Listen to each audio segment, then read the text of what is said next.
November 26 first ഞാൻ നേരിട്ട് ഷാനിക്ക, സൈറേത്ത, Neville ഞങ്ങളെല്ലാവരും 3 പേരും കൂടെ മീറ്റിംഗ് ഉണ്ടായിരുന്നു. നെവിൽ ഇവരുടെ ബാൻഡ് നോക്കുന്നത് ബാൻഡ് മാനേജർ നെവിലായിരുന്നു. നെവിലാണ് എന്നെ ഇങ്ങോട്ട് അപ്രോച്ച് ചെയ്തതും ഷോയിലേക്ക് കൊണ്ടുവരുന്നത് നെവിലായിരുന്നു. നേരിട്ട് മീറ്റ് ചെയ്യുകയും ആ മീറ്റിങ്ങിൽ എന്തൊക്കെയാണ് തീരുമാനം എന്നുള്ളത് നെവിൽ ഞങ്ങളെ 3 പേരുടെ വാട്സപ്പിൽ അയച്ചു. ഇന്നത്തെ തീരുമാനങ്ങൾ ഇതാണ്, ഇത് വെച്ചിട്ട് എഗ്രിമെൻറ്റ് ചെയ്യണമെന്നുള്ള രീതിയിൽ നെവിൽ എന്നെ എല്ലാവർക്കും അയച്ചു കൊടുക്കുകയും ചെയ്തു. ഇവരുടെ ടോട്ടൽ കോസ്റ്റ് 25 lakhs ആണെന്ന് പറഞ്ഞിട്ടുണ്ടായിരുന്നു.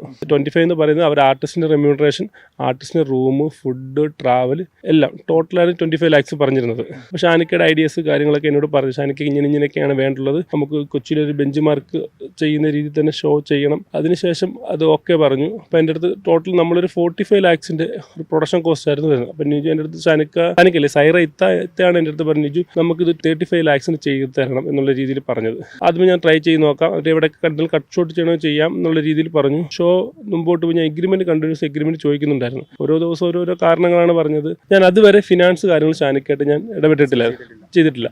സൈറ തന്നെയാണ് എല്ലാ കാര്യങ്ങളും നോക്കിക്കൊണ്ടിരുന്നത്. ജാനുവരി 13 ഡയറക്ടർ ഷാനിക്കയെ വിളിച്ചു. ഷാനിക്ക, എനിക്ക് ഇങ്ങനെ കുറച്ച് കമ്മ്യൂണിക്കേഷൻ ഗ്യാപ്പ് ഫീൽ ചെയ്യുന്നുണ്ട്, ഞാനത് ബാക്ക് ഓഫ് ചെയ്യുക, എന്നാൽ എനിക്ക് ബെറ്റർ അതായിട്ട് ഫീൽ ചെയ്യുന്നത്, ഞാൻ അങ്ങനെ ചെയ്തോട്ടെ ചെയ്യുകയെന്ന് പറഞ്ഞു. നീ അങ്ങനെ ചിന്തിക്കേണ്ട, നമുക്ക് നാളെ നേരിട്ട് മീറ്റ് ചെയ്യാം എന്ന് പറഞ്ഞു. ഷാനിക്കൊന്നും ടെൻഷനൊന്നും വേണ്ട, നമുക്ക് ഈ ഷോ ഫുൾ ഓഫ് ചെയ്യാം, ഈ ഷോ കഴിഞ്ഞിട്ട് ആർക്കും ഒരു ബുദ്ധിമുട്ടുണ്ടാവില്ല എന്നുള്ള രീതി തന്നെയാണ് ഷാനിക്ക എന്നോട് സംസാരിക്കുകയും എല്ലാം ചെയ്തിരുന്നത്. പിറ്റേത് രാവിലെ ഞാൻ അങ്ങോട്ട് ഷാനിക്കയെ വിളിച്ചു, എടുത്തില്ല. 1 മണിക്കൂർ ഷാനിക്കനെ തിരിച്ച് വിളിച്ചിട്ട് പറഞ്ഞു, നമുക്ക് ഈ ഷോ ചെയ്യണം, ഇത്രയൊക്കെ ആയി, ഇവിടം വരെ ആയി, നമ്മൾ ഇത്ര മാർക്കറ്റിംഗ് കാര്യങ്ങളെല്ലാം ചെയ്തു, നമുക്ക് ഈ ഷോ ഇനി ബാക്ക് ഔട്ട് ചെയ്യണം, നിൻ്റെ ടോട്ടൽ പ്രൊഡക്ഷൻ കോസ്റ്റ് ഇത്ര ഇവിടെ കൊടുത്തേക്കുന്നതെന്ന് ചോദിച്ചു. നമ്മൾ ഷാനിക്ക 35 lakhs ആണ് പറഞ്ഞേക്കുന്നതെന്ന് പറഞ്ഞു.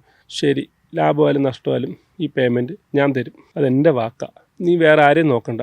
ഞാൻ പറഞ്ഞ രീതിയിൽ നമുക്ക് ഈ കൊച്ചിയിൽ ഈ ഷോ ഒരു ബെഞ്ച് മാർക്കായിരിക്കണം, ആ രീതിയിൽ ഒരു ഷോ ചെയ്യാം. പേയ്മെൻറ്റിന് ടെൻഷൻ അടിക്കുന്നുണ്ട്, ഇത് ഷാൻ റഹ്മാനാണ് പറയുന്നത്, നിൻ്റെ പേയ്മെൻറ്റ് ഞാൻ തന്നിരിക്കും, വേറെ ആരെയും നീ നോക്കണ്ടെന്ന് പറഞ്ഞു. ഞാൻ ഷാനിക്കയുടെ ഒറ്റ വാക്കിൻ്റെ പുറത്താണ് ആ ഷോ ചെയ്ത് കൊടുത്തത്.